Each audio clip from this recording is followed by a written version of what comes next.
Every time this painting resurfaces online, the same thing happens. Thousands react to it, sharing, commenting, debating, yet no one truly knows what it means. It's become a small mystery of the internet. You'll find it everywhere.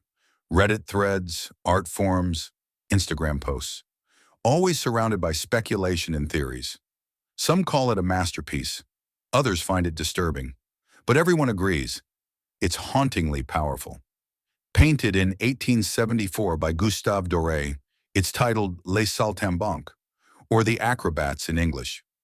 Many believe it was inspired by a real tragedy, a child who fell during a circus act, now cradled by his grieving mother.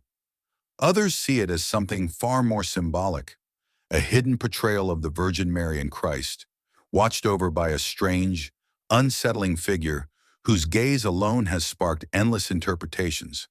And the deeper you look, the stranger it gets. Scattered playing cards, a chained owl, animals in costume. Each detail seems intentional, yet Doré never explained any of it. Even more puzzling, there's a second version of the same painting, darker, stripped of those extra symbols, focusing only on the woman, the child, and the harlequin.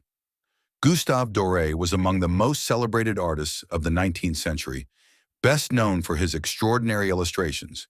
You've likely seen his work without realizing. The Divine Comedy, Don Quixote, the Bible, all brought to life through his intricate, expressive engravings.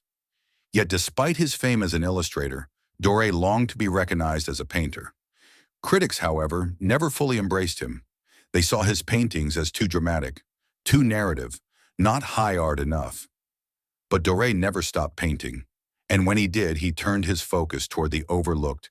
Street performers, musicians, acrobats, the people who lived on the margins, far from the grandeur of aristocratic portraits.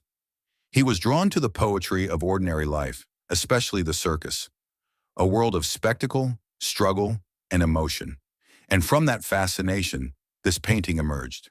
On the right, a woman holds a lifeless child. Her head leans gently toward his, tears streaming down her face. Yet her grief is silent, intimate, almost sacred. The child's small body hangs limp in her arms, dressed in white, a blood-stained bandage wrapped around his head. Beside them sits a man dressed as a harlequin. His makeup is still on, as if he's just stepped off stage. He doesn't cry. He doesn't touch the child.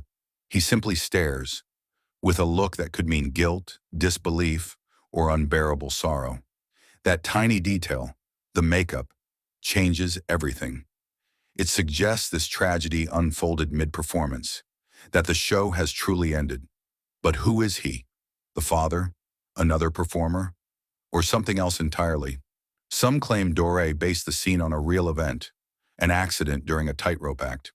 If you look closely, a pole can be seen in the background, perhaps once holding the rope the child fell from. Others believe the painting isn't about a literal tragedy at all.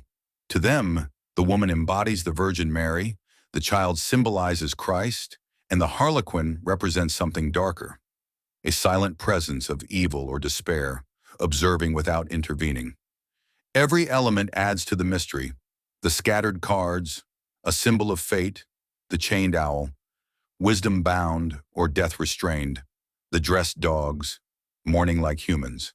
And behind them, hidden figures watch in silence, witnesses to the end of a performance that will never begin again. Doré never gave an explanation. No notes, no letters, no interviews.